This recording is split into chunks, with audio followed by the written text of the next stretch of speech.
Dr. James Mwangi is an icon across the African continent, and he really challenged us as like, you guys, you need to figure out how do we build our continent, not only from us trying to get employed, but us trying to build businesses that can actually change. When you're employed, you can be very successful and you actually probably help other people.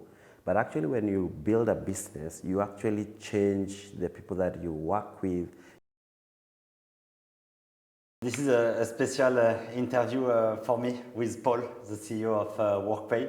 It's one of my first angel investment on the continent, and is like you will see in this interview very dynamic and with a global business all across the continent. So let me ask him a few questions. Today, if you need to pitch WorkPay in 30 seconds, what will be the pitch out in 2022? Yeah, so it's simple. We're trying to just help companies to manage and pay their employees, wherever their employees are, however they want to be paid. So we don't want, number one, to have businesses, be restricted in the way they hire because they cannot handle, let's say, compliance in a country that they're not working in. So we want you based in Ghana, if you find some amazing talent in South Africa, we want you go for it. Then we're going to help you how you're going to handle the taxes, the payment for them. If you have an employee who wants to be paid, via mobile money, via bank, we want to be able to help you. And, who knows, we want to probably in future help you to even pay them in crypto, whatever way that you, because the idea is that how can we help them? Of course, within the legal framework on how can we still be within the legal framework, but at the same time help a customer to pay, rather our customer to pay the employee faster and also in a convenient way, not only to the business, but also to the employee. I can give you an example of what I mean by that. So traditionally what would happen is that if you join a company, they would probably have to request you to have an account with a bank that they bank with. Reason being that it is easier for them to move money from their bank to paying you. I mean, there are reasons why I bank with Bank A. You as an employer, you have your own reason why you bank with Bank B. Why should I open an account with Bank B? It should be I can be paid wherever I want to be paid. So that's what we want to help companies to do. At which moment you decided to build a payroll software and now more like a full platform for the employees? Yeah. What was the main motivation? When I was working 1 year before I started doing the dev shop, I was actually a project manager in an engineering company. And one of the things that I was mandated to do is paying casuals on a weekly basis. So we are doing heating and ventilation. So we do a lot of casuals in a week. Then we add them, reduce them. The numbers kept on fluctuating at the course of the week. And the getting to know how much you want to pay them and getting to know, how to pay them was an actual hassle at the end of the week. We kept on, sort of fighting with my seniors in terms of how are we spending so much money on labor, how are we taking longer with this project. The idea of WorkPay, we saw what we could do with it, and then we were able to connect with payment. It's not just telling you how much you need to pay your people, but it's actually paying them. Like that was like mind-blowing in the sense that we realized that we could actually help so many businesses, not the very, very big ones. For them, they have their own complexities, but the medium-sized companies, we saw that there could be an opportunity for us to be able to help them. And so I start to meet a lot of startups in Africa, and most of them have a global team. Yeah. So they have 10 employees in 5 different countries. Yeah. Do you see that as well on your customers? And maybe did you find a reason why African companies start to have employees all around the continent? Yeah, we see that a lot, and actually part of our product is helping companies to do that, the remote team payroll. And the reason why we think that is happening is that, we say opportunities, probably could be limited, but talent could be everywhere. And the fact that there are no opportunities here doesn't mean there are no talent here. So if I'm working on the other side of the world or the globe, I could be finding a talent that I can hire here. So the challenge initially was, how do I legally hire that person? How do I do that compliantly? But right now there are rails like Workpay that can allow you to be able to do that. And of course, startups are taking advantage of that. And also, when you have that kind of, if you have a global mindset, let's say, you're trying to build a product not only for your jurisdiction, but you're trying to build a product across various jurisdictions, you have to also think that way, even from a hiring perspective. How do I have a team across borders? I can give you an example like Workpay. We hired people in Nigeria way before we even started operating in Nigeria. But those people gave us some context that we could not get before. The same thing with Ghana. We have had a country manager here even before we were even here.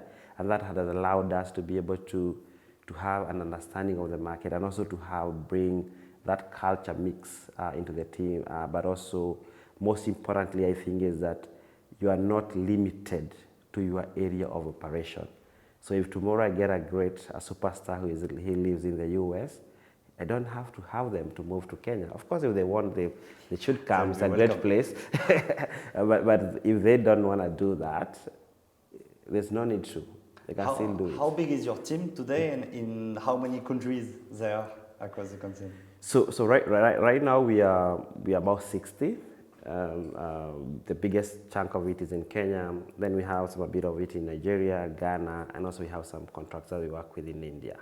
Cool. Yeah. And how many companies, I don't know if you can say the numbers, but how many companies are using Workpay today? Yeah. And in how many countries they can hire someone thanks to your solution without having like a dedicated subsidiary in the country? Yeah, so we are working with more than 500 businesses currently as we speak today. Huge. And all these companies, as of today, they have employees in about 20 African countries. So across the continent. Across the continent. Yeah. But having said that, is that we have, or rather we are continuously building infrastructure that is going to help people to actually hire across the continent. So what we are saying is that, you don't have to necessarily create your own entities. If the only thing that you need is to hire somebody, we can help you do that. So, currently at about 20, and by the end of the year or the next year, we are looking into covering the whole of the continent. And it's funny because we just go to Workpay, to your website, or yesterday we met a few of your customers. Yeah. You work with a lot of unicorns, I will say soon to be unicorn in the continent. Yeah. How did you convince this type of company, like the biggest company in Africa, are using your software today? I think it's a need. When you're solving a problem for somebody, when you meet at that point, you have a solution and somebody has a need on this side, it becomes like a no-brainer for you guys to work together. Having said that, there are competition out there that they could have gone for, but they chose to work for us. And I think the thing is that sharing the vision that what we are trying to build for the continent, and then also them being a Pan-African company and trying to also, solve it for the same continent. And there are so many advantages of doing so. So they are not only our customer, but some of them end up becoming our partners. Yeah. You know what I mean? So in the sense that then there's a very, very close relationship between your customers who are also double as partners, and it makes it very easy even when we are trying to solve issues that arise as you continue building together. So it's not easy to having some of these players working with you, but if you have a solution that is solving their problem and you're able to convince them to come and work with you and show them where you are going. They also, I would imagine, being big companies, they also want to work with ambitious people, and I think that's where we are. And it's good to have this type of company because they keep the pressure to grow because they are going that fast that you need to grow to support them. Yeah, you can't sleep. They today they are in probably one country, tomorrow they are telling you we need to hire somebody in country X. Are you guys there? If you're not there, when are you going to be there? Then you're like, oh shit, you need to be able to move. And yeah. What's your main acquisition channel today to acquire these 500 companies? So we we use three main acquisition channels, if I may say. Of course, we are very heavy on digital. We are a SaaS product, so we play in the digital space. So we are very heavy on that. I think we have done a lot of work in educating even people around the space that we are in. If today you want to learn about taxes in any country in Africa, we have that information in our platform, in our website. You want to learn about visa or work permits in most of the countries in Africa, we have that information. So that not only helps us to acquire people, but also helps us to educate the people, and we become a source of information to them, and that has helped us moving forward. The other one is that we work a lot with partners, as I mentioned. So partnership is very heavy on us. So we look for people who are helping our customers to do their work or to be more efficient, and then we give those people tools to be able to think of accountants, think of HR people, think of people in banking who are helping businesses to be more efficient. We work with them. But then lastly, at the end of the day, this is Africa, and where you have to understand the playing ground, and you have to play with the rules that are there. So you must have some boots on the ground. Yeah. So we have a very amazing sales team, that is there, acquiring these customers, supporting them all the way to making them, excel in using our products. Very good answer.